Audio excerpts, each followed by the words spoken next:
Hey guys, what is going on? It's Alexander Williamson here.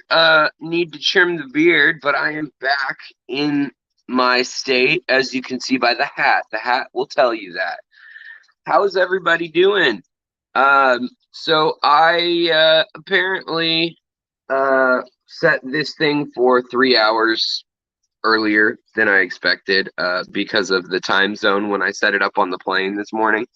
But I'm gonna stream now because it's closer to the time I said. But I'm sorry if that confused everybody. My bad, but that's how I'm gonna roll today. So I hope everybody is doing well. I'm back in town. I'm back on schedule for at least about a week, and then I'm going to Chicago.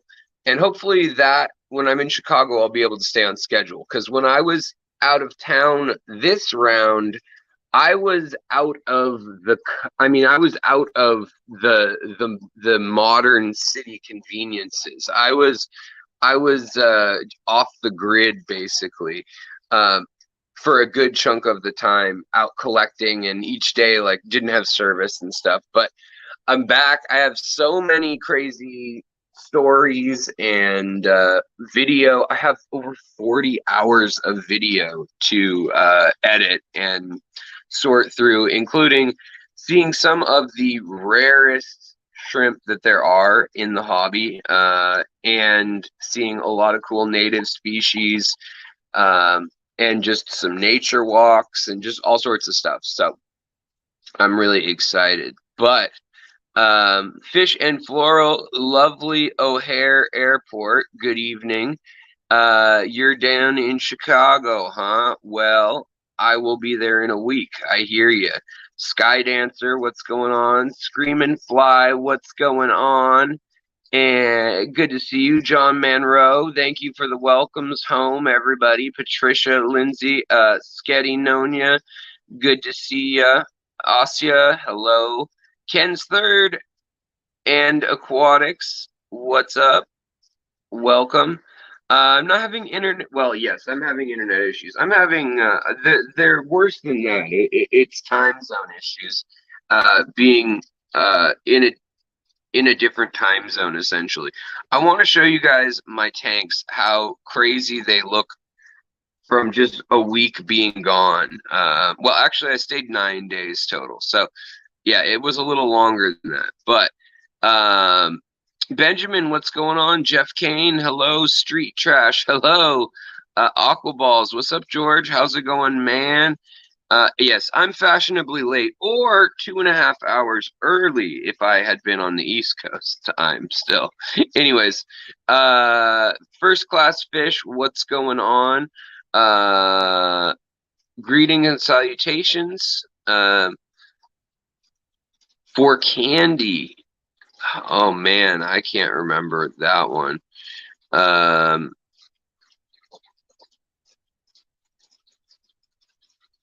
Yeah, Terry time. Yeah, I'll go with that. Island time. Yeah, it's like Florida time or Hawaii time. Definitely. Davo, what's up? Blue Reed. Oh, I like the name. Pete, what's up, man? Tampa Tom, what's up? From Florida, saying hello, confusing me. I just got away from there, man. I mean, not get away. I wish I could have stayed there way longer, honestly. Let's see here. Corey Miller, what's up? Oink Master, hello. How am I feeling today? I find travel is hard on my body, yes, but it was exceedingly easy on my body to sleep through most of the plane ride, which is this is the first plane ride I've ever done that. Before I had the brain injury from the lightning, I haven't flown since then other than once, and I couldn't sleep at all on that flight. Well, now I have no trouble sleeping. I just conk right out, sitting in the chair just like that. So there's a blessing in disguise, I suppose. Let's see here. Brandon, welcome. I think Regina, hello. How are you? I hope you are doing well. Let's see here. Yes, the beta testing Yeah, okay, so that's what I have some big news about too. So Vivi.com, I told the gal who runs all of that right now that we had a lot of interest. And she said that, you know, I'll let you tell your folks, but basically they can go to Vivi.com and make a profile now. So I think it's good to go.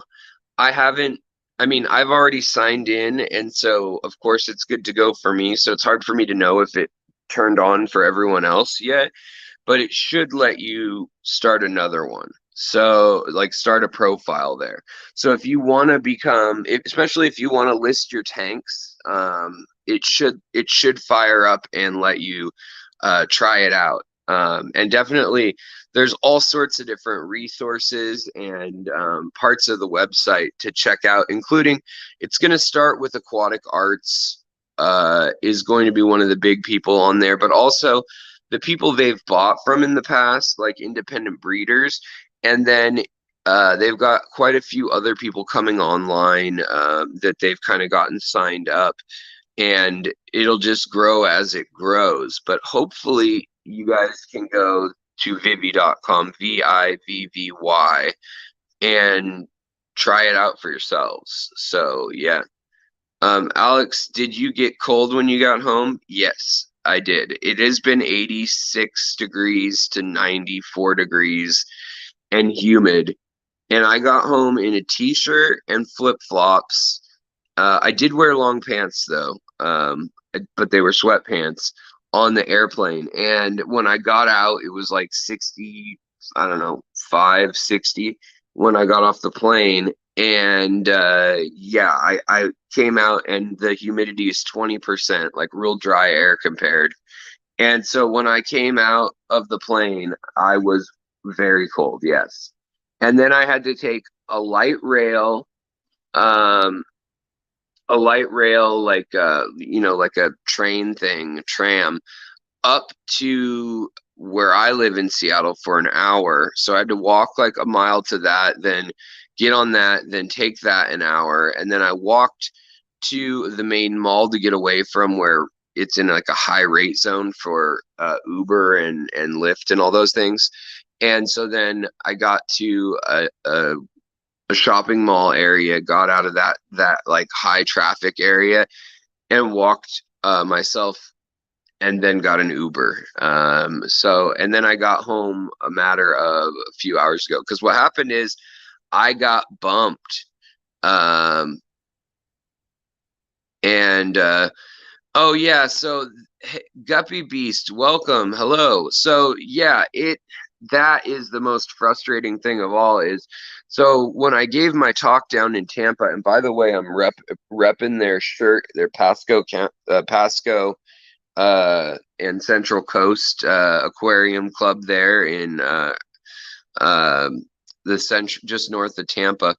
Um, they they so kindly had me come and speak, and it was awesome to be down there. They have one of the best clubs I've ever seen as far as participation and the quality of stuff coming in. I mean, it's so cool though that down in Florida, so many of them are tied into, you know, they can go to all the different major distributors that are importing, or they know someone who knows someone, or they can go to a plant farm, or they work on a plant farm.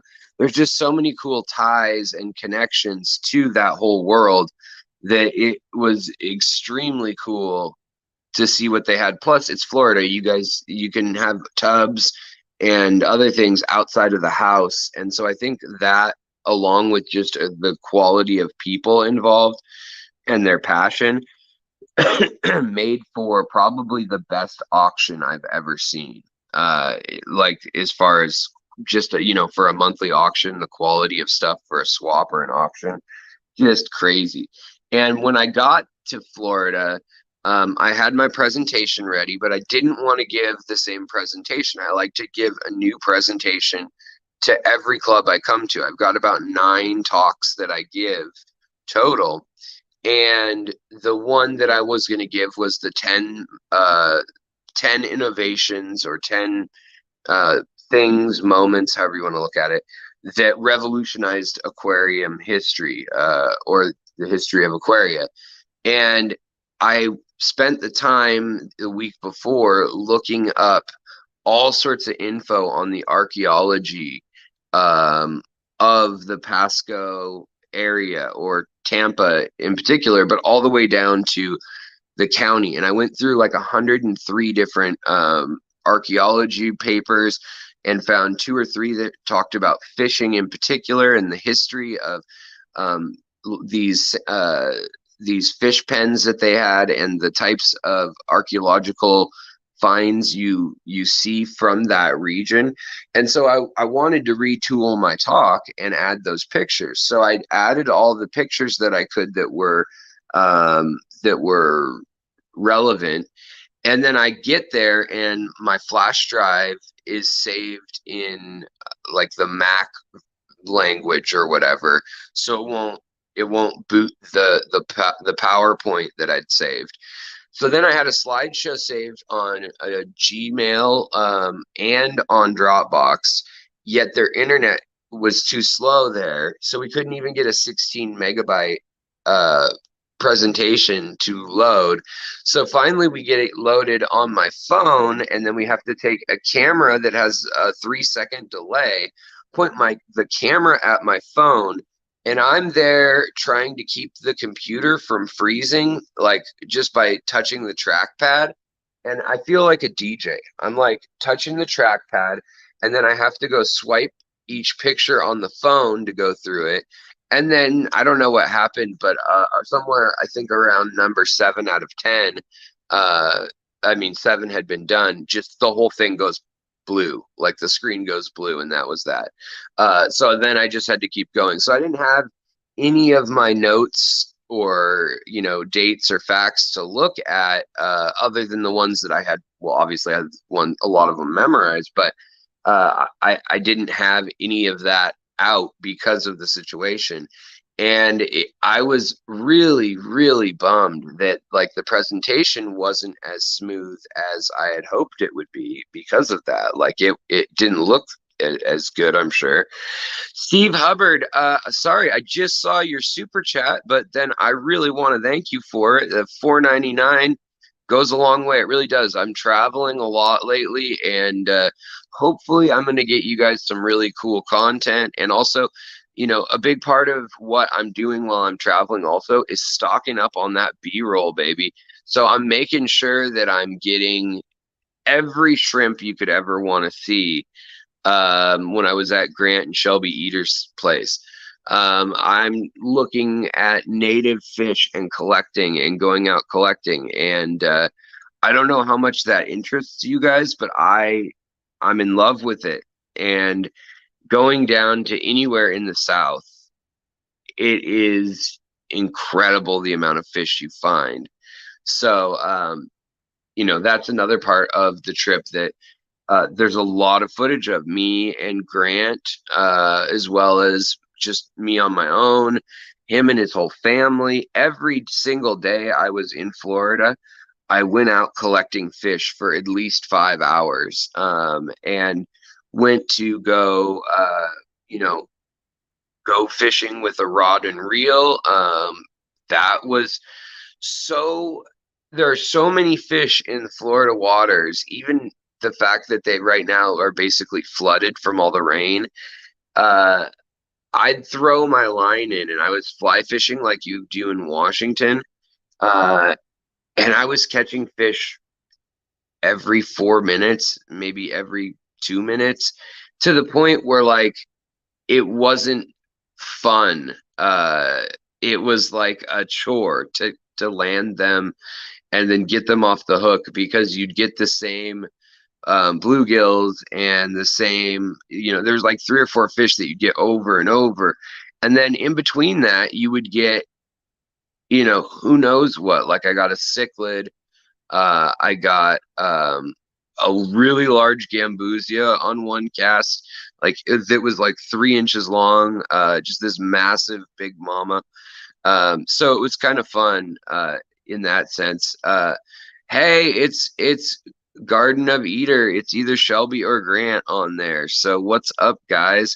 I was just saying what a great time I had, how well I was treated by them and everything. And yeah, it's just super. It was a super awesome trip, and I was saying too that I got bumped, and I didn't really tell anybody when I got bumped.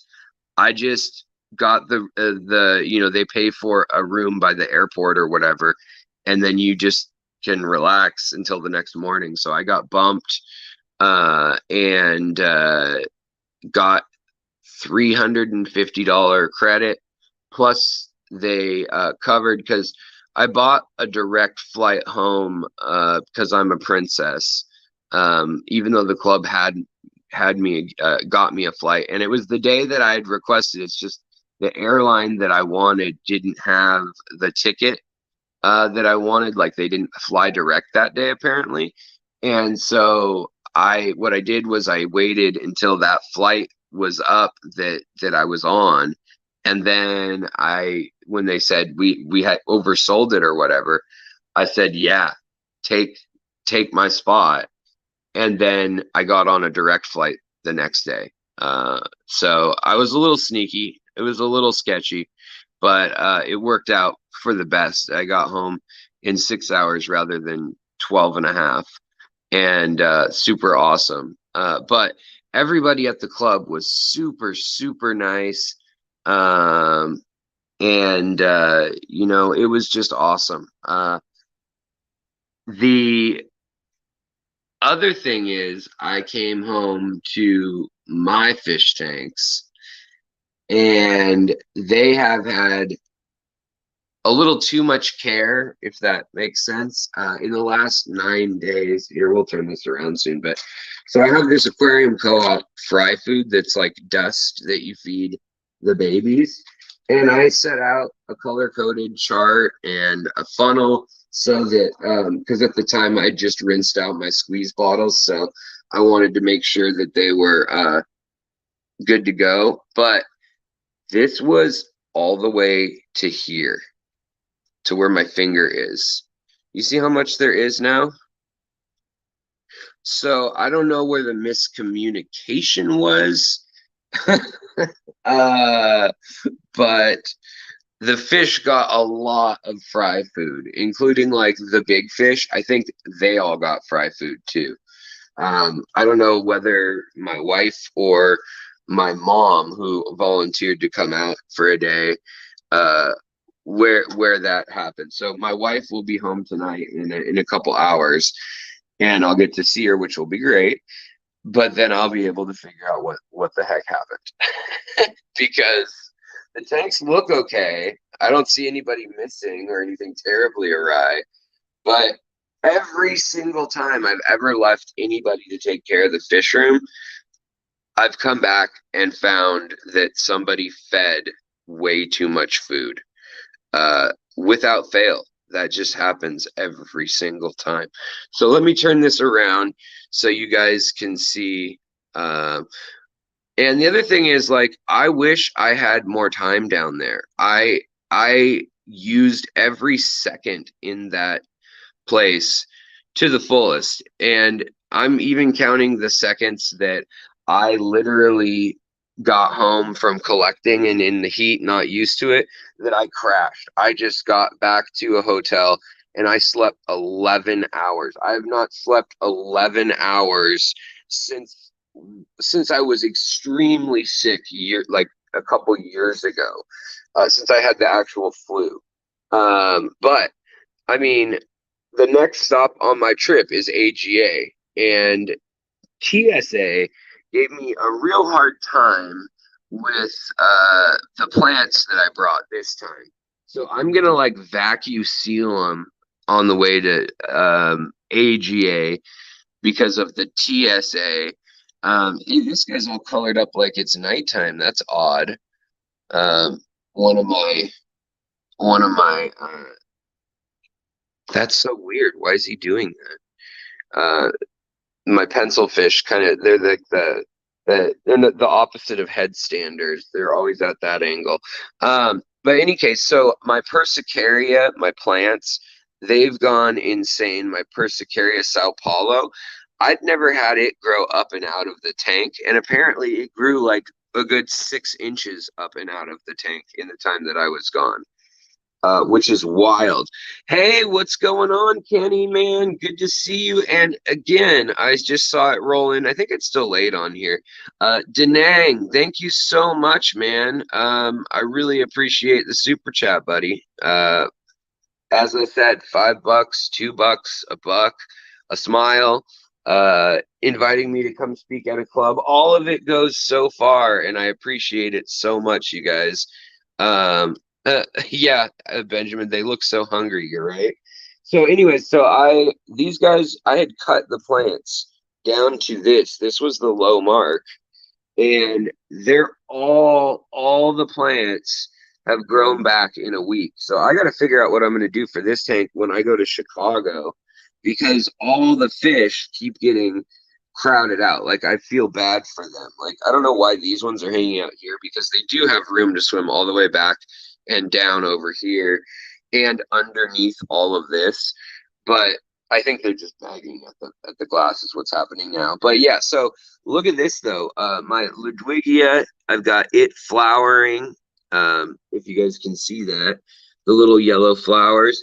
And when I was down there, I've never seen so much Ludwigia in my life. There was Ludwigia repens, Ludwigia glandulosa, rotundifolia, Rotala rotundifolia. I mean, there was like Kabamba, there was Bacopa, all over the place. I mean, you just throw a stick and you're gonna hit it. Like, it was wild.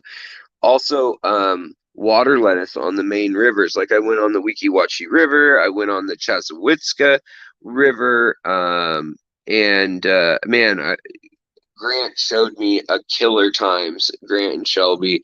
I know I did spend a lot of time with Grant, but yeah, I mean, both of them were awesome, and I could have wore Grant out, I'm sure. He had more energy than me, honestly, but I'm sure just over the days I had to have been grinding him down. Anyways, so now that I'm back, I only have a week back before I go to Chicago for 6 days. And so I was going to breed Rasbo, this betta. I was going to breed him with his lady counterpart, but now I might put it off again. And I just figured, while we're talking about Grant, these are his blue shrimp that I got a while, quite some time ago. He sent me, like, I think well, he said 10, but there were like 15 in there. And they've been in there a while. They've had at least a generation of babies, and they're the pretty much the only thing other than two pygmy cories that are in here. The pygmy cories are in there to eat any planaria, because I didn't want to use no planaria on this tank. It's so old, and the substrate's so old in this tank now, that I didn't want any issues arising. Not that, like, that was an assured thing. I just didn't want to risk it.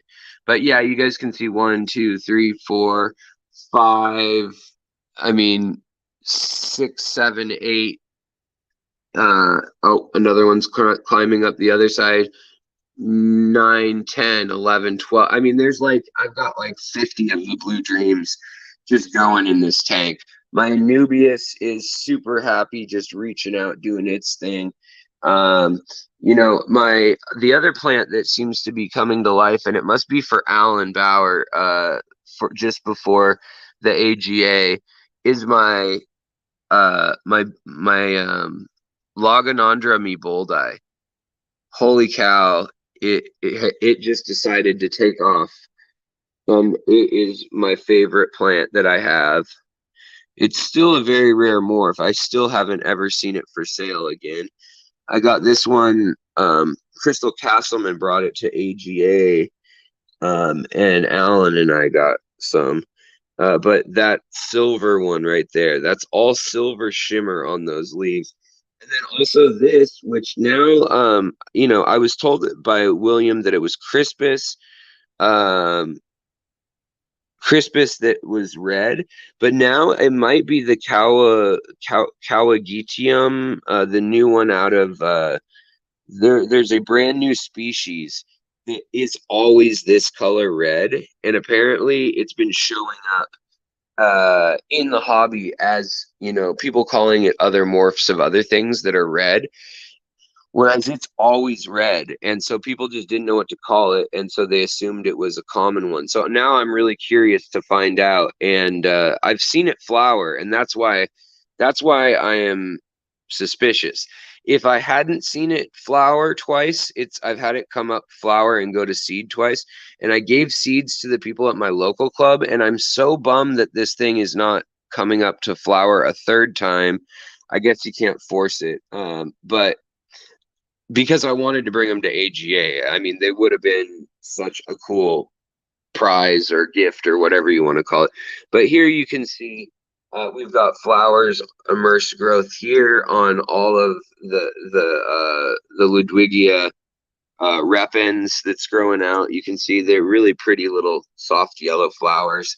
And then I thought I got rid of all of it, but the water wisteria or evening primrose, water primrose, the Hygrophila deformis, it has grown back from like a leaf that was left in there. And there's more of the super red that's not super red because it's been growing in the shade over here. And then I've got more rotalas growing out and more bulbitis reaching. And look, we actually have a full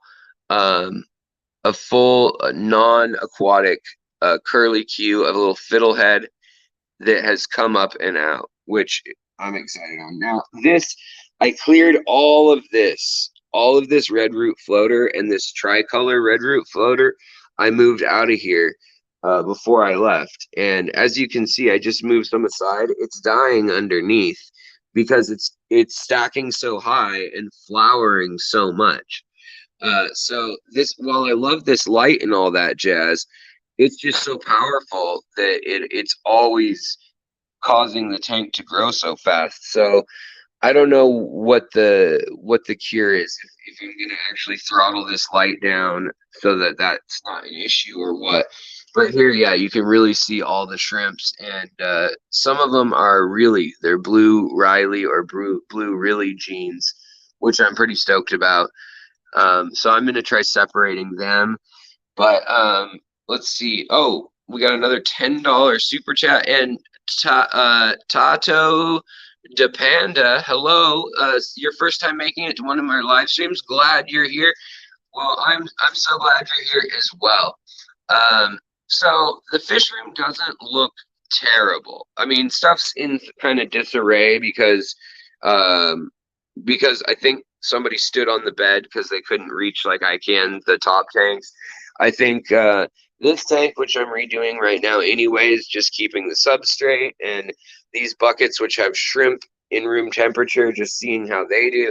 So there's like some works in progress and stuff.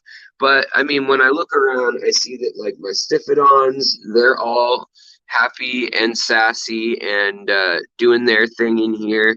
I do need to do some spot cleaning, definitely. If you guys see all that gross mulm, that's because this is sand, and this is the tank I usually clean like 3 or 4 times a week, and do water changes on 2 to 3 times a week. And it's got my rainbow, some of my rainbow fish. It's got my my Luminatus and my threadfin Werneri. It's got all those in them. Also, my shiner, who is the only shiner in the house. The other ones are outside in the tubs. He's all colored up to spawn, and so I have no idea if that's going to correlate with that, with the ones outside or not. The other bummer though is that I don't see my baddest. My baddest that were in here, I don't see any of them. I had 2 females, and the male killed one of the females, and I knew that was an issue that had occurred. But now I don't see the male at all.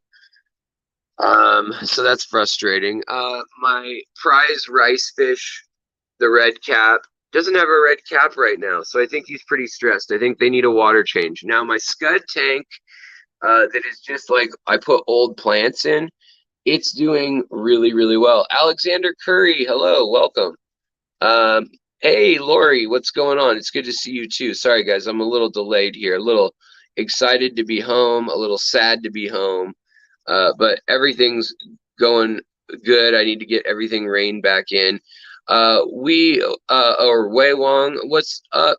No, I haven't forgot about your email regarding Vivi or anything. Today's the first day that I am back, literally, in not out fish collecting or dealing with travel or dealing with my life, getting my life in order, essentially. Now, something that's really disconcerting though is that this tank was full, and I don't see any water on the ground or anything, but I don't know what would make that much evaporation happen. So I'm gonna have to ask if my wife, she sometimes she takes water out of the tanks to water her garden because, you know, fish water's like magic water for the garden. Uh, but because of that, I was a little worried. But all the fish are in here and accounted for. The babies are doing well. And the parents are still as mean as ever, clearly. Um, but the real interesting tank is this one back here. And also these guys. So these guys, I told my mother and my wife, don't feed them. These guys, they just eat algae in this tank. Whatever algae has grown in here, this gross algae, they love it. They just eat it nonstop all day long, and their colors are like they're on fire. These are the Turkana jewel cichlids, and I don't know what it is about them, but the more I ignore them, the better they look. Now, nobody seems to want them. I can't get rid of them at the local store. Here's Rasmo's girlfriend, or I hope to be his girlfriend. Uh, Somehow I go collecting least killies over in Florida, and I end up with least killies in like 4 of my tanks. It's like Grant sent me least killies, and they showed up before I got home and started having babies in my tanks. I don't know what happened, but I have no worry for the state of least killies anymore in my head. I am never going to worry that they're going uh, out of fashion in the wild. There are so many of them down in Florida. Now this tank, look at this. Look at this immersed growth. This tank I'm worried about in the sense that literally it's choked out any like I got to scoot everything over because one, tanks can get too hot when they get like that. The heat it's on in case of emergencies or whatever can definitely get too hot. But the other thing is that we got baby shrimp all over this tank, so I'm not too worried all of a sudden. But the other thing is air exchange. This tank grew so much just on its normal set timer, but not having me around for 9 days. And it grew so much that all the Ludwigia and all the Rotalas and Hygrophilas and this is red root floater when it's in low light. This is basically the green form of the red root floater. It's out of control. So is the water lettuce. The water lettuce has little cups that are blooming on it and everything. And its tentacles are, crazy long, tying up everything. So this tank, I mean, I'm going to need to spend a good 10 hours just detangling. Now, this is my blue Malawa tank, my Malawa caridina from Sulawesi, the ones that I've separated year after year going on 7 years. And so this was the tank that I was kind of most specific with, just don't mess with. It did get food, which is annoying, but you can see I have some red coals that have showed up. And then the blue ones, though, like here's a blue pregnant female, and she's doing great.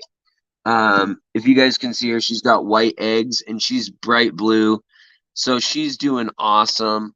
There's another blue female in here. At the angle where she's at right now, she doesn't look that blue. But these ones, they definitely have an iridescent blue. Um, and then some of them have more pigmented blue. So I'm glad to see that this colony is doing okay. They can also take warmer temperatures because Sulawesi is a really, really warm island.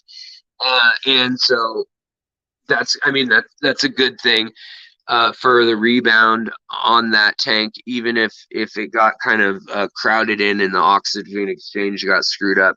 Then you got the purple tetras in here, which are really blue tetras, and all the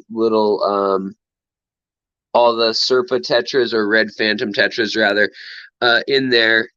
Everybody looks good in there. Also, um, my Beckford eyes are doing good. So are the little mini Acara species, the black line cichlids are in here, and I saw this is the female right here coming through. But the Beckford eye, they're spawning and doing their thing. There's the other one. I do have cyanobacteria though, and that has come back to this tank about 4 times total.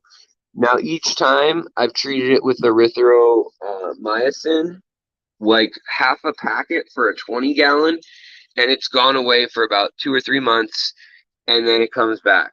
And so I'm either thinking I'm going to hit it with a bigger packet, or I don't know what to do for sure.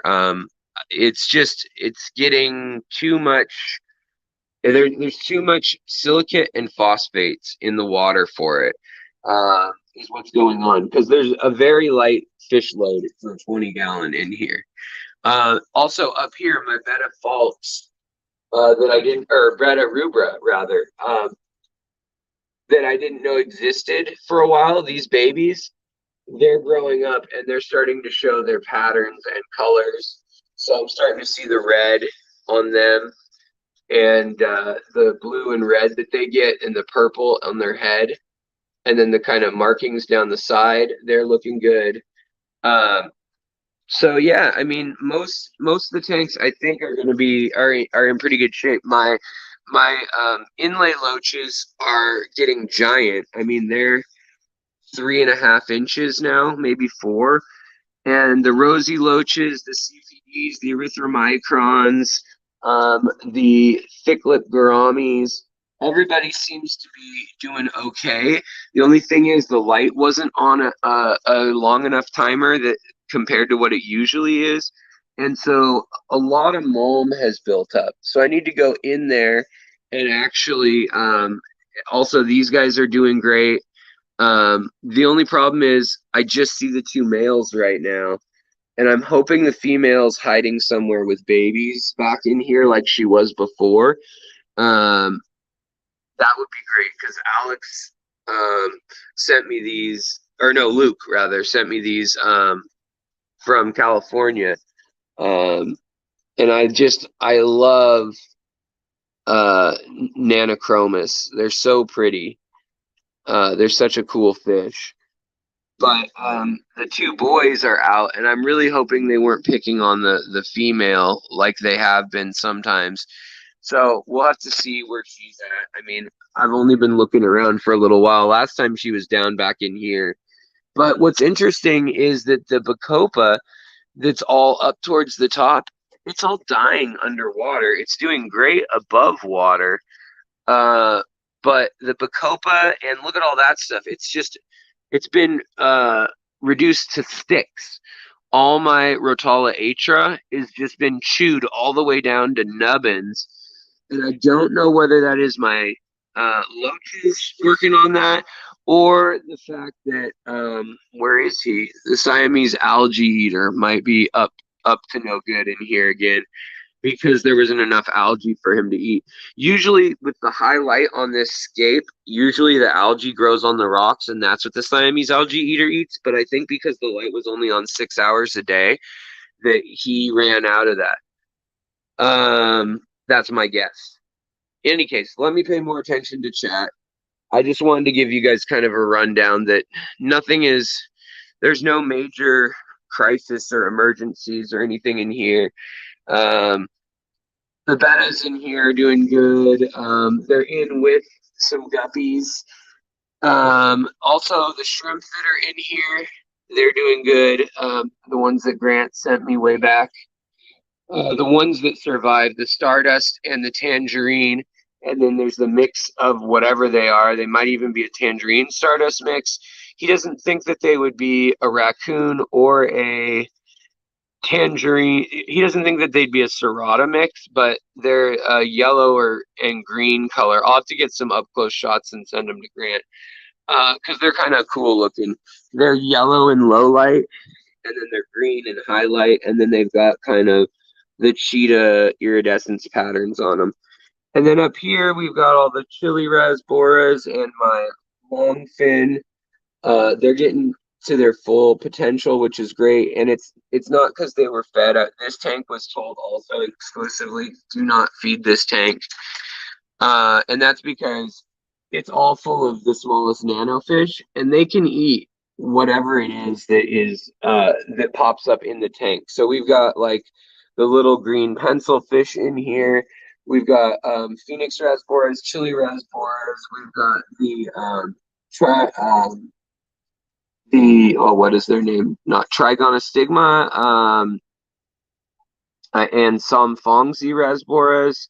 And then we also have the CPDs. There's just some extra ones in here. I don't even know how they ended up in here, honestly, but they've just been allowed to chill. And the amber barbs from Africa that are super, super tiny. I haven't really seen them in here since I got back. So that's another kind of head scratcher. Are they hiding or are they in here? Because when I move stuff around, all of a sudden a bunch of new fish move around in this tank. They kind of make their own zones since they're from different continents and different biotopes. But regardless, everybody I think is doing pretty good. Also, my betta Mott chiensis, they seem to be forming bubble nests up underneath. And actually clearing things out, and it looks like as though they had a baby. It looks like one baby has survived them, and I didn't even know that they had any babies, period. So I'm kind of interested in this one baby that has survived or that exists. There's a few of them now. So this is news to me as I'm looking in this, but it looks as though these bettas, the Machiensis, they actually had babies quite some time ago, because those fish that are coming out to beg for food, probably because they didn't get enough in this tank and they got dumped on in the other tanks. See these guys here? That's probably a 4-month-old betta. So in with them, also my Malawa shrimp are in there too. So there's some surprises that are good surprises. My Panchax pink chin, he's doing good. Like I said, all the Stiphodons, even though their tank's dirty, they're doing good, and the Borneo spotted loaches are doing good. So yeah, things are interesting. I hate traveling for the sake of my fish, but I mean, also the plecos, they're getting big in here. The ones that were little babies not long ago, we've got 2 big adults in here, 2 big adults in another tank. And then also my Jamaican live bears are seemingly fine in here. They're hard to see because this is like a real shallow, swampy kind of tank. But there's also my Malawa yellow culls. Yellow is not at all a true color or strain yet in that species. But by golly, I'll make it one. Nobody seems to be working with them as a color morph, honestly. And like as a shrimp that does do color morphs. And so I'm really excited that some of you guys did get some of mine so that you can work with them too, because they were breeding about 75 to 80% true in the blue, having like the blue colors. So Yeah. Regina Phalange, so what Alex is telling us is plants grew like crazy from overfeeding fry food.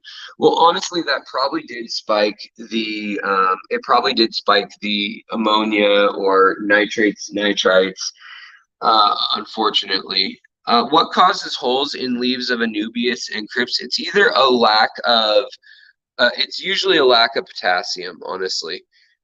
Potassium is the kind of secret ingredient that nobody ever gives enough of in their magical formulas, their all-in-ones. They usually put too much, they make it too hot with nitrates and iron, and then they neglect the potassium. And there's two reasons for that. One is, yeah, potassium's a little more expensive, but two, potassium is not very water soluble.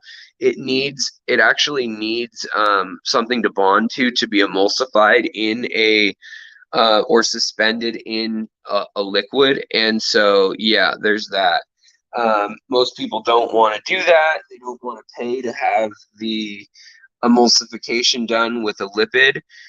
Just like if you guys are some sort of stoner, you crazy kids, when you cook butter with it, you know, that works, but it's not going to work if you just cook it in water. You're not going to infuse it in water.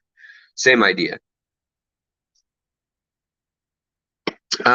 Let's see here. Oh, Lori's got a question. What's the question? Let's see here. Ginger Graves, what's up? And goodbye, Kenny. I think I'm behind. Let me catch up. Okay. What is the normal reason that causes holes in leaves? Yeah, it's usually potassium, lack of potassium. It can be nitrates, lack of nitrates, but that's pretty rare. Most people usually run on having too much of them. Also, let's see here. Hey, thanks. Yes, Brandon, you dose extra pills with potassium. Yeah, there you go. I mean, it makes a big difference. And a lot of people are like, oh, put banana peels and things like it's a different kind of, you need elemental potassium. So eventually, yes, that potassium would get there, but you do need like an available potassium.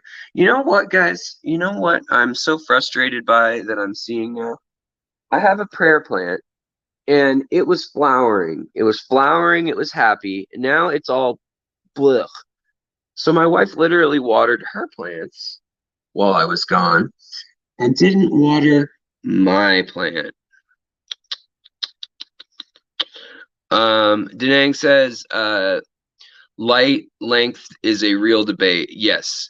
I mean, I can get away with that big tank growing just as well on 6 hours of light if I put CO2 and lots of fertilizer.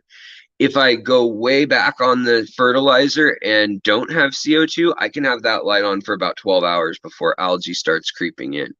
Some people split that up. They'll do 6 hours in the morning, then off for 6 hours, then on for 6 hours, off for 6. You know, it really depends.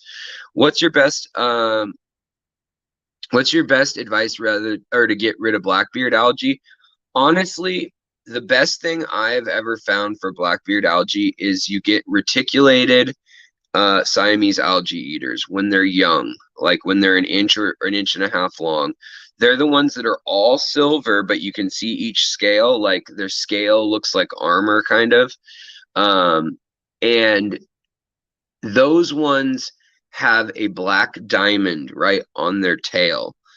And those are, they'll eat anything for one. So don't put any food in with them. But if you go buy 2 or 3 of those, they'll just munch on that. Flagfish sometimes will eat blackbeard algae. Now, the real way to kill it is to pull whatever has it on out, trim it off the plants it's on, get new filter media if you can from a tank that doesn't have any, and then use really, I mean, the best thing is hydrogen peroxide in a syringe. You can spot treat it with the syringe underwater. Excel will work too, Flourish Excel, but that will melt your crypts oftentimes and your vals off your valsinaria oftentimes. So you can also put it in a spray bottle and mist like pull wood out if it's got it on it and missed the hydrogen peroxide, you'll know if you got it because when you once and within 30 seconds, hydrogen peroxide in water will turn into its constituent parts, which is hydrogen, oxygen, and water molecules and O2 molecules. And so that bubbling is it basically breaking down again. And the same with at room temperature, it will do the same thing as well. It needs a catalyst though at room temperature or in open atmosphere. But yeah, so that is a pretty interesting one to treat because it's tricky. And there's usually a little piece of it still around. So kind of a weird advice that I've started realizing is if you have blackbeard algae, it's often because you don't have any other algae. And I've sometimes found that having a little bit of hair algae or a little bit of this kind of algae or a little bit of diatom on the glass can go a long way in crowding out that same resource or niche that the blackbeard algae comes to take. Now, blackbeard algae tends to like flow as well. So the other thing you can sometimes do is cut down on that oxygen flow if your fish are okay with it. That really depends on the kind of fish you have, though. So there's a couple different angles of attack you can take with it. That's for sure. Blacking out the tank is also another thing that you can do. Oh, right on, Asya. Your Bacopa was also blooming like that. That's awesome to hear. It's so pretty when it does that. I have kept Nanochromis transvestitis. The males don't have bright color in that one. The females have bright color, hence the name. And they're really easy to keep. They're a little hard to get to breed. I haven't had good luck with having Nanochromis breed in general, to be frank. I don't know if I need more minerality in my water or what. A lot of times I'll keep them for about a year or two, and then one will disappear, no body to be found, and then the other one disappears soon after when I have pairs of them. So that's something I have been trying to like figure out as a fish keeper. I need to grow and I need to learn like what is the missing factor for them. Also my aquascape jar, as it were, and my papyrus. Papyrus is doing great. Got all new 2 new sprouts of it coming up. I'm gonna need a bigger container for it. Also the white cloud minnows. They're all good. The shrimp that are in this tank, I don't know if you guys can see this okay, but she is super prego, that shrimp there, and so is this shrimp. So the shrimp are having tons of babies in this, and the white cloud minnows, which are all hiding in the sunlight right now on the backside, they're eating all the baby shrimp because I don't see many baby shrimp in here. So it's almost as though these Malua shrimp are able to have just enough babies to feed the minnows, and I don't even need to feed them. Like I didn't even tell my caregivers that this tank existed with fish. In fact, I don't even know that my wife knows that there's still 5 white cloud minnows in there. Now, that being said, my plan of hoping baby white cloud minnows would show up, not happening in there. Hasn't happened over the summer. But the creeping Jenny has gone full immersed and looks quite different at the ends of these vines that it does up in where it's semi-aquatic. And it's kind of hanging down. But it kind of attracts like these little fruit flies and just dust bunnies and stuff. So I'm sure I'm going to get a little lecture from my wife on that one. So Taylor Lee, hello, how are you doing? Hey, Lori, what was your question?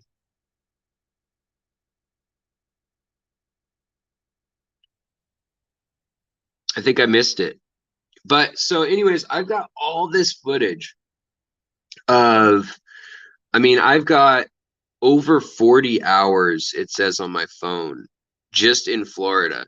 So I've got a ton of footage of the jungle, literal jungle of Florida on that they call it the nature coast, but it's subtropic, and then there's a tiny strip right before Tampa that they call tropical because it generally doesn't freeze there.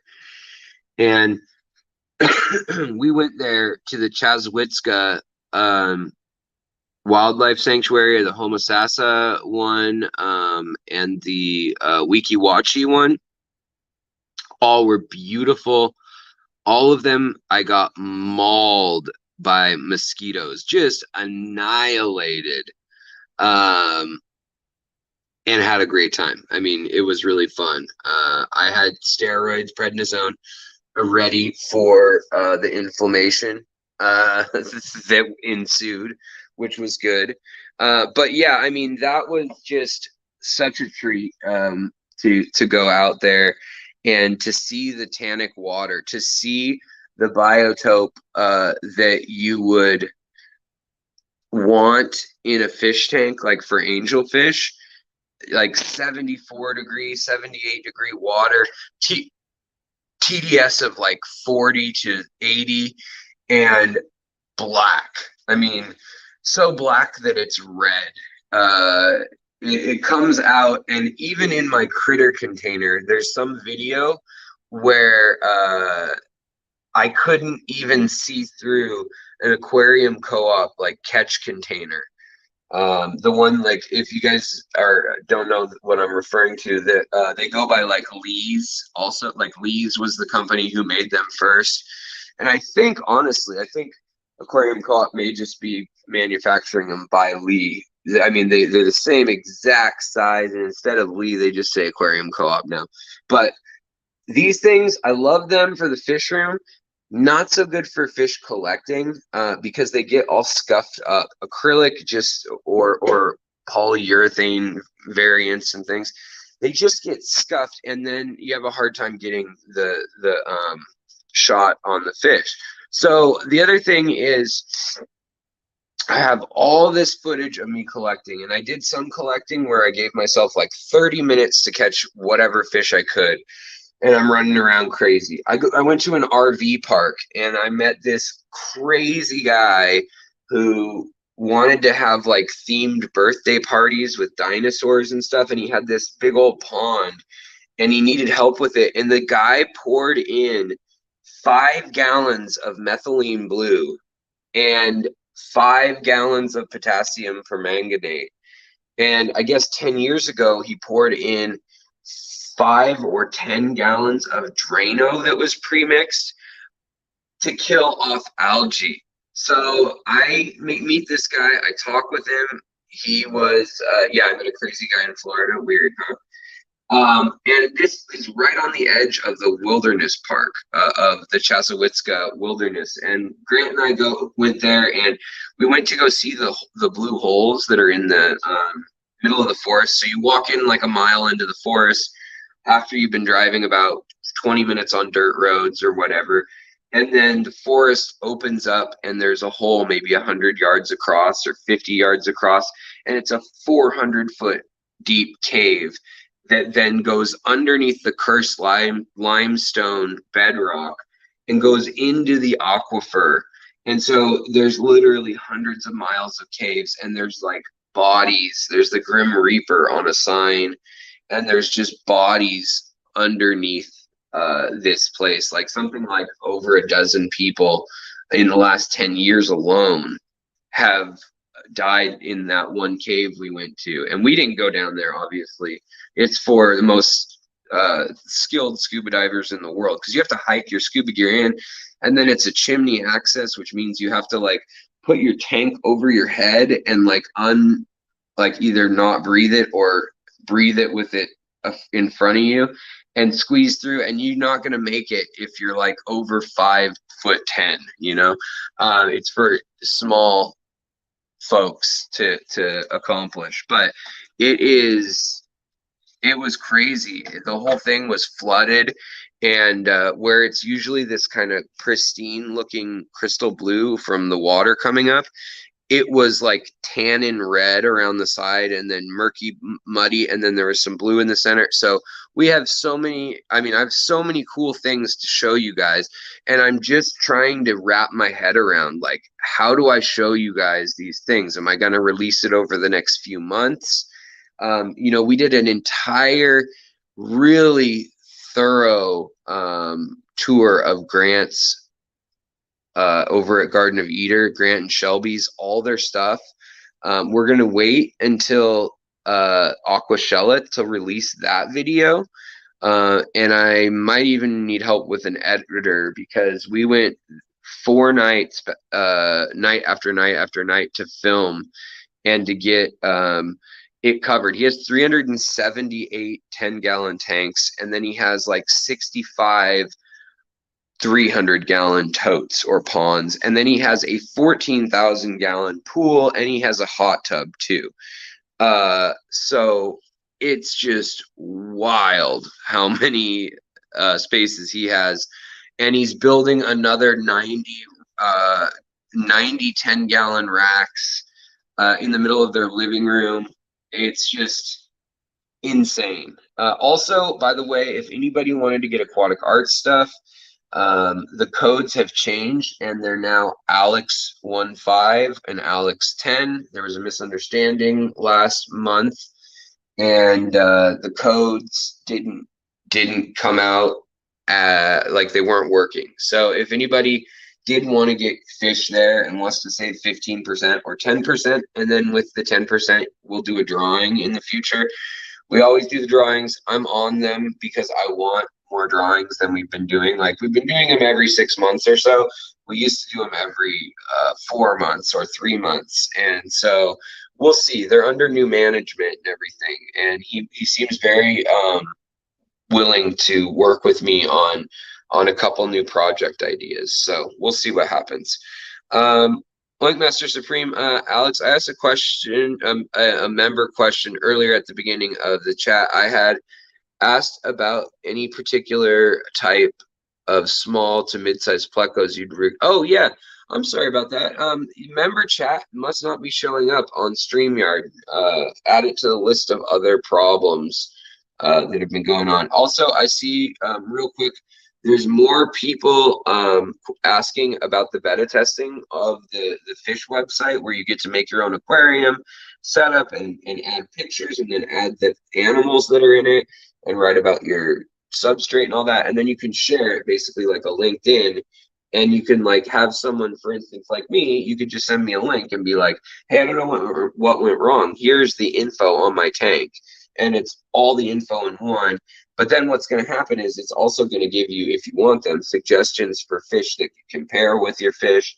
And then you'll also be able to, if you want, you can get verified and check and sell fish from home at any size, whether you're a big level breeder or a small level breeder. Vivi is trying to encourage everyone to breed at home. But so let me get this, you know, as far as,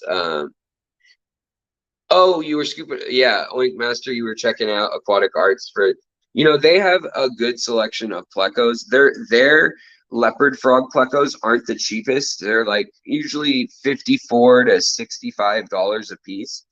But that line of leopard frog plecos that I've had tends to grow up. They've had the same breeder for 5 years now, Aquatic Arts.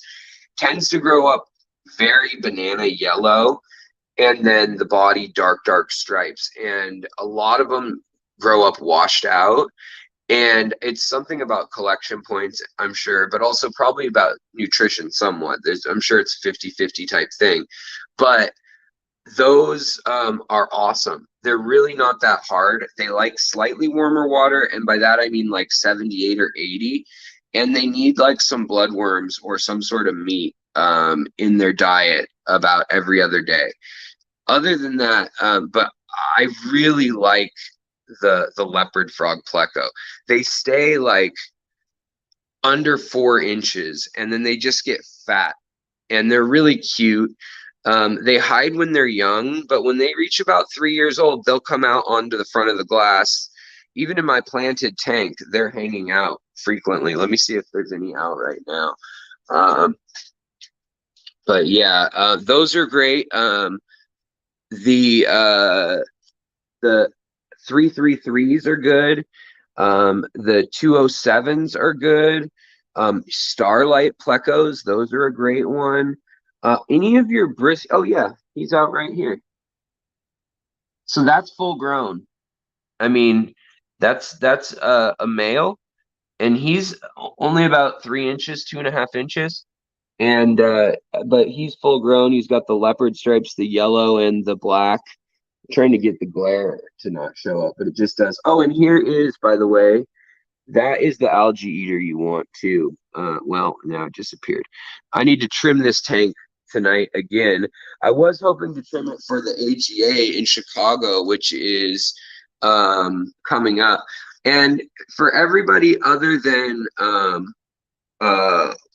Way,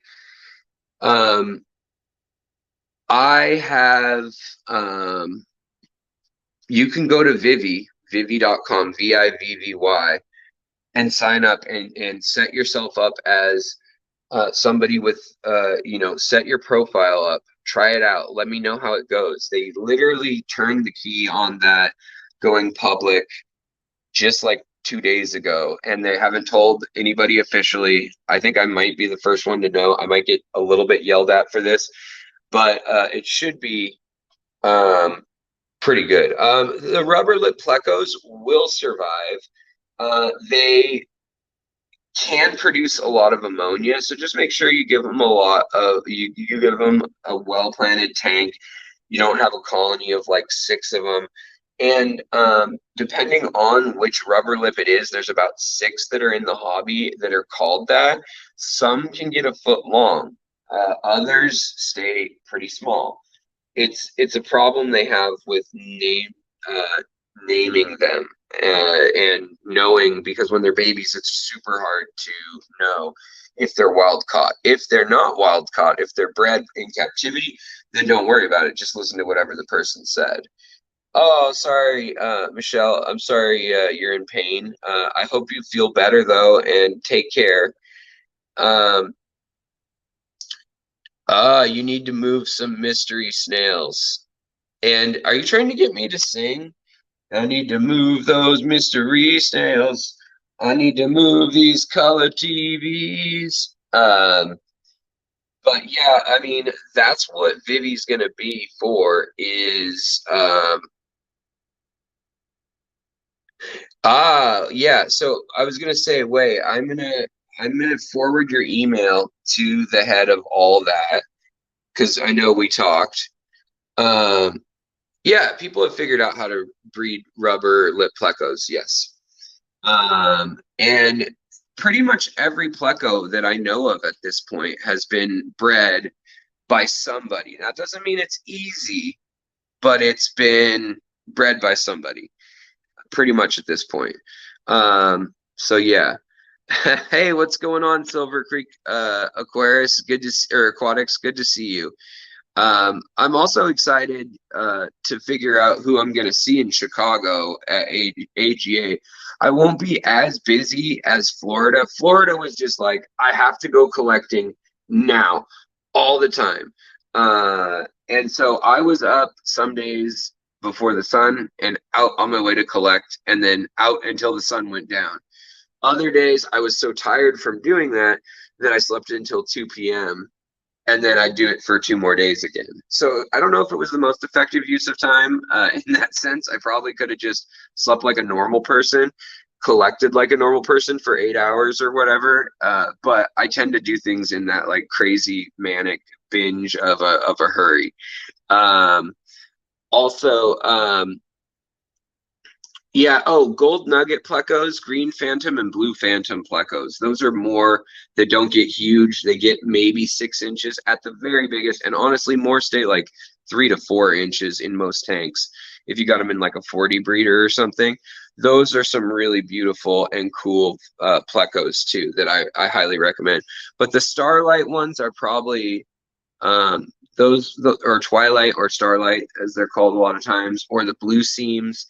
They're ancestors too. They're a really good one. I like those. They're easy. And the snowballs and the miniature snowballs are even better. Um, yeah. Yeah, the gold nugget, exact. Yeah, Carolyn, totally. And hello, by the way, Carolyn. Um, wait, don't send your resume yet, Way. I basically have to just get a hold of the gal, which I think I have a meeting with her tomorrow, probably on the phone. We tend to meet once a week, and we're overdue because because I was out of reach. But you'll definitely be on the docket, and I'll forward her your email, and same with their head of their development team, because I just worked with them all from graphic design, so I have all their numbers and stuff. But I'm trying to go up the proper chain for you. Let's see here. Yeah, thank you for the super chat again, Denang, man. I really, really do appreciate it. So yeah, I do feel good. I think the sunshine and just doing what I love, like going out and collecting fish all day and then coming back and reading about what I found. I mean, you guys, I found 34 species of freshwater fish. I didn't even get to look at saltwater. I didn't go to a pretty a Florida beach, not even for 15 minutes. I was in the swamps the entire time. And yeah, it was just I need to go back. There's so much more to do. I need to go to like Alabama, Tennessee. There's a lot of places I need to go. The thing that was wacky was how the just bugs. I just got eaten alive by bugs, and I'm not used to the bugs or the like 85 to 90-degree heat with like 100% humidity and lightning. That kind of put me on edge and kind of grind me down a little bit as you're doing that, and then you're like, "Ow, what was that?" And you look over and there's an ant on you, or there's some crazy beetle that you've never seen before. And the people who live in Florida are like, I don't know what that is. We had quite a few of those moments. Uh, Director of Engineering at Compass. Oh, okay. And then let's see. Fish Dreams, what's up? Lurking, stressful week, so I'm gonna zone out on my fish all weekend. Right on. Yeah, I hear that. And why are zebra plecos so expensive? They tend to only have like 2 to 6 babies. Eight, I think, is the most I've ever even seen someone have, 8 or 9. And then they need to be at a hot temperature. They need to eat expensive food. They don't get mature until they're 3 or 4 years old, and they're really hard to sex. And so you really need like 5 or 6 to even do anything. And so they shouldn't be quite so expensive as far as like just having one. Um, but they are because of those things. It kind of keeps the price artificially inflated. Um, how many Elastomas did I catch? I think we caught about 6, not that many. Honestly, I need to go back for that reason. We got a lot of bluefin killies. We got golden top minnows. I got sheep's head minnows. I got Gistochromis, which was like what? Or Gistocotus cichlids. We got I got a tetra out of all things, according to a couple people on the native fish site. I also then got, bluegills, pumpkin seed fish, warmouths, all those kind of things, and their hybrids. So many of them. We got a lot of flagfish that we found. We got literally thousands of least killifish if we wanted them. Gambusia, literally thousands. And swamp darters, we found a lot of them. Let's see here. Nino Franklin's, why can't snowball shrimp be bred to be completely white? Well, so they're in Neocaridina. Neocaridina, they can have white flesh under them. That's what they've been bred for, those snowballs. But really what they are is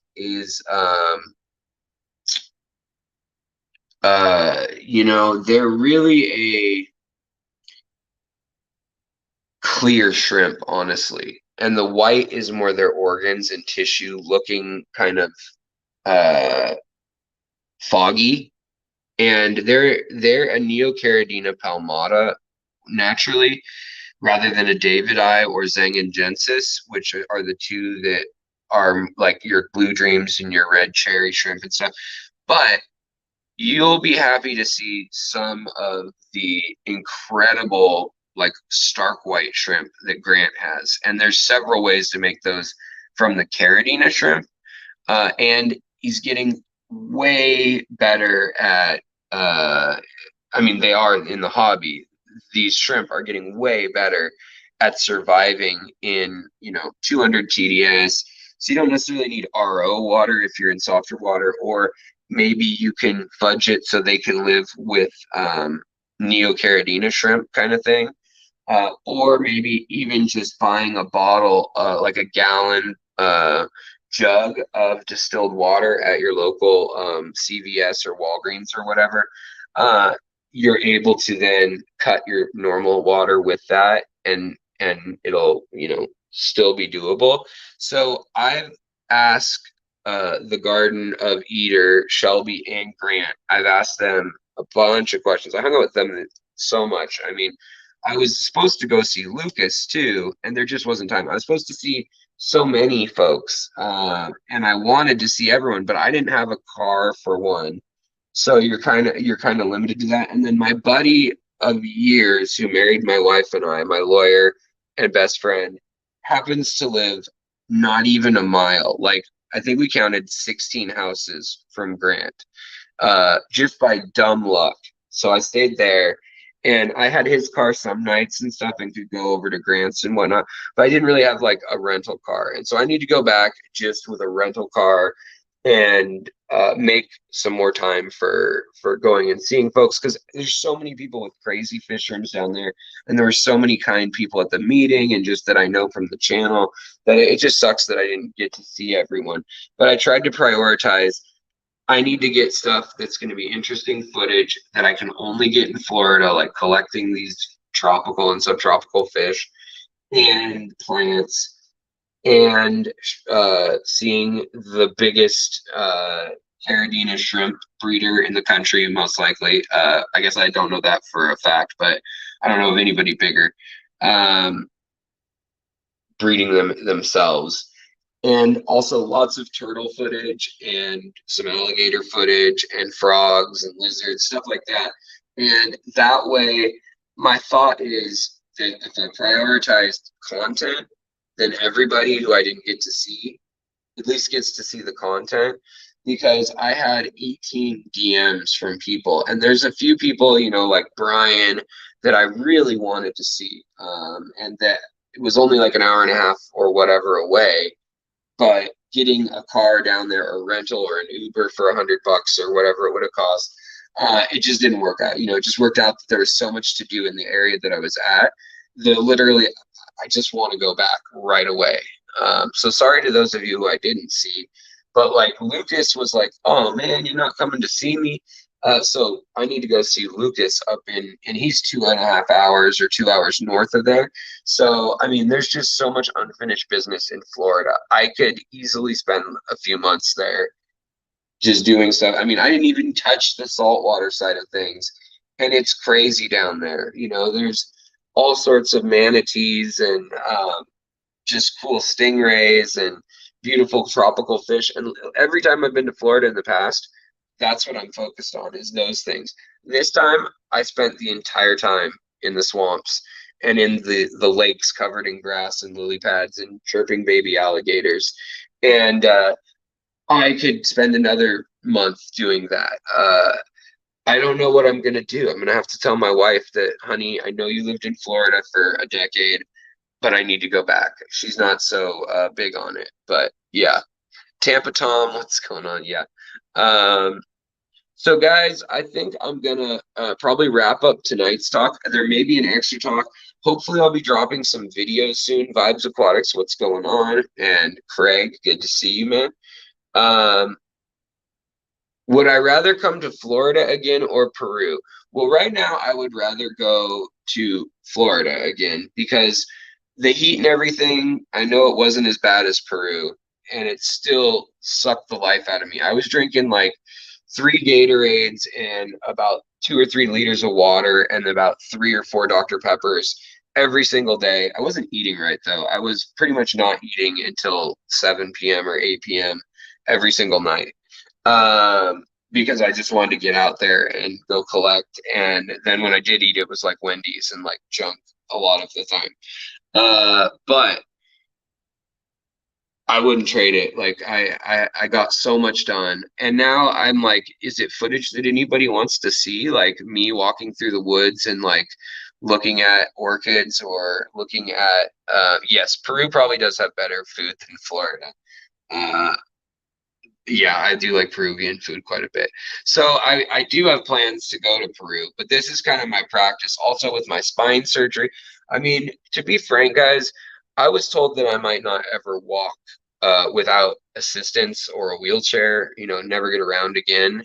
After the lightning strike started to get worse and worse with that pinched nerve and the disc that had degenerated and crumbled basically into nothingness.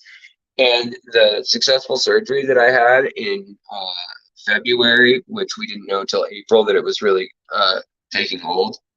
I mean, I'm putting up 2 or 3 miles of walking at a time now, even though I got to go a little slower. And it's just an incredible, it's like a miracle to me because I wasn't sure what was next. So yeah, the next member of the Pasco County Fish Club. Yeah, I seriously, yeah, I've got the shirt on. Does anybody else want to have me speak in Florida? That would be the killer offer because then I could come collect for another week and chat and whatever. So if you know any other clubs like Venice or Tampa or Tallahassee, just saying, I'll talk about whatever you want. I'll say anything you want. And I promise I'll bring my own tech gear so we don't have any issues. X Genetics Legacy Radio, what's up? Mark Sterlson, what's up? Saw a news report on fossilized fish that had the oldest heart ever found. I have not heard about that. I'll have to check that out. I need to do fishery this weekend, and hopefully, yeah, we'll be back on track with that. Also, I need to do like a ton of laundry and just a bunch of other things, trimming the tanks, water changes. Go get them some good fresh food, some live food. Go get them some Daphnia and whatnot. So we'll see. We'll see. Yes, Zen Ginger, I am that desperate. I haven't been able with all the lockdowns and things and my health issues with my lupus and then my spine. And then on top of that, just money issues because all my damn money goes to medical bills usually. This was such a need. It's the first vacation I've had longer than just a weekend driving somewhere in the close, an hour or two into the mountains or something. In about 3 years. And I didn't get to go with my wife, which was a bummer. But honestly, if she had come, I wouldn't have gotten anything done. And I totally got so much done. It's amazing though, to get those 32 species that I collected, it took, I'm trying to think how many hours, probably at least 12 hours a day, like 6 days or something, just to get those. And that's with help of locals who knew where they were. So I mean, there's 700 species of freshwater fish in Florida. What will I do? So in any case, guys, I'm gonna hop off here because I have a lot of chores and things I need to do. Plus, tomorrow is my wife and I's 8th anniversary, so I gotta focus on that too. But I do very much appreciate you all. Thank you so much for coming and listening and your input. Check out Vivi.com, make yourself a profile, see how it goes. I can't promise everything will be smooth. They need people to check it out, honestly. And then the folks who have emailed me, I'll just be getting the emails probably tomorrow because I haven't even said hi to my wife yet. She's been gone all day and had to work super late last night. So like we haven't even crossed paths yet because of the way things worked out. But so happy to see you guys, and I'm really bummed to be back, but I'm happy to be back at the same time. And I got to get ready for Chicago now in like less than 2 weeks. And Grant's going to be at that. Grant Eater is going to be at that. So are a handful of other people that I know are on here too. So yeah, I think it's just going to be a crazy wild ride of going places for the next for the next month and a half. And I'm so ready for it. I haven't gotten sick yet, knock on wood, but I don't even care, you know, if whatever. The Rona gets me, it gets me. Um I'm just so happy to be out collecting, and you know, hopefully some of those fish are with Grant, but also now I know where to find them. And something about that makes me feel like they're okay being there. Um Yeah. So, oh, thanks, Nang, man. I appreciate it. Yeah, that's a puzzle that my wife and I put together. Well, actually, she gave up on it. I put the last 20% together. But yeah. And Sage, thanks. I do feel healthy. Like traveling tires me out, but like it also recharges me when I get back. And like my skin is better than it has looked, even though there's bug bites all over, like up in here and on my arms and stuff. But this just sweating it out and stuff, just a big change of climate and everything just feels great. So yeah. But thank you all so much. And again, oh, Mark, thank you so much, buddy, for the $10 collecting fund. It's much appreciated. Oh, and guess what I'm doing tomorrow night? Lucky me, is I'm going to see Roger Waters. We bought tickets 3 years ago, and then he delayed it for a year because of his health. I can't remember what it was. He had a surgery, and then the lockdowns happened, and now they rescheduled it literally for tomorrow night, which is our actual anniversary. So we're going to see The Wall and Dark Side of the Moon basically redone by Roger Waters live, and staying in a place down in another city, Tacoma, that's about an hour and a half south of here. So it's going to be a crazy weekend. It's such like shift gears now kind of thing. But I should probably start doing my chores and catching up with the work that needs to be done in the fish room. But I love seeing you guys, love chatting with you guys. And check out Vivi.com, Aquatic Arts, if you want to buy anything. Alex15 or Alex10, if you already used that one up, gets you that, and the entry gets you 15% off or 10% off in the future. And the entry helps out the channel, but it also we'll do some giveaways. So yeah. Ooh, yeah, that's weird about the 18 mono shrimp dying. Copper could be, yeah, that could be it. Nitrites could be the other thing, or any ammonia. If you clean the tank with Windex, that's another thing that's wiped out. Or if you put flea medication on your dogs, just the act of doing that, I've seen people get it on their hands. Grant told me how he had a number of tanks just die because of that. So yeah. Oh, Patrick says, my friends went to see Roger Waters in Atlanta, said it was really good, but slightly political. I'm sure it will be very political in Seattle. Yeah, for sure. It'll probably be very like anti-authoritarian to the point of cheesy, I would guess. But Pink Floyd's kind of always done that with the floating pig blimps and money signs and stuff. So it's a little tongue in cheek, a little out there, but I think it'll be fun. So anyways, I will talk to you guys soon.